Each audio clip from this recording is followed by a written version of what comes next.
YouTubers இருக்காங்க பார்த்தீங்களா? அவங்களுக்கு வந்து நாங்கலாம் வந்து சினிமா பண்ணி, ஃபிலிம்ல ஓட்டி, அது ப்ராசஸ் பண்ணி, அது சில்வர் ஸ்க்ரீன்ல போய், அப்புறம் அது அதுக்கப்புறம் ஒரு புகழ் வந்து அந்த அந்த புகழ் வந்து நமக்கு சேரும். இவங்கலாம் இன்ஸ்டன்ட்டா ஒரு ஒரு கான்டென்ட் ஒண்ணு போடுறாங்க. மனசுல இருக்கிறத அப்படியே பியூட்டிஃபுல்லா சொல்றாங்க. டக்குன்னு வைரல் ஆயிடுது. டக்குன்னு ஃபேமஸ் ஆயிடுறாங்க. ஸோ இவங்கலாம் உள்ள செட்டுக்கு வரும்போதே ஃபேமஸா தான் வராங்க. ஸோ அவங்கலாம் வரும்போதே செலிபிரிட்டியா தான் வராங்க. இப்போ நாங்கலாம் வந்து சினிமாக்கு வரதே செலிபிரிட்டி ஆகணுங்கிறதுக்காக பண்றோம்.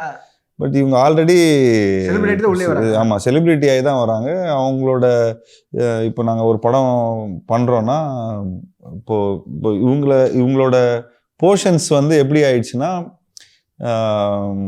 எப்படி எக்ஸ்பிளைன் பண்ணுறதுனே தெரியல எனக்கு. ஏன்னா ஒரு படமாக நம்ம பண்ணும்போது மார்க்கெட்டிங் பண்ணோம், இந்த இப்போ மக்களுக்கு வந்து பிடிக்கிற மாதிரி ஒரு கேரக்டர் பண்ணோம். இவங்க ஆல்ரெடி மக்களுக்கு பிடிச்சி தான் உள்ளே வராங்க. ஸோ இப்போ நாங்கள் அவங்களோட அந்த ஸ்டேட்டஸை கெடுக்காமல் இருக்கணும். ஸோ அதுக்கேற்ற மாதிரி ஒரு சீன்ஸை பண்ணி, அதுக்கேற்ற மாதிரி இவங்களுக்கு கம்ஃபர்டபுளாக பண்ணி, இப்போ ஸ்க்ரீன் சீன்ஸை இவங்ககிட்ட கொடுத்துட்டோம், இவங்க ஒரு எடுத்துகிட்டு போய் ஓரமாக எடுத்துகிட்டு அவங்க ஒரு எழுதுறாங்க.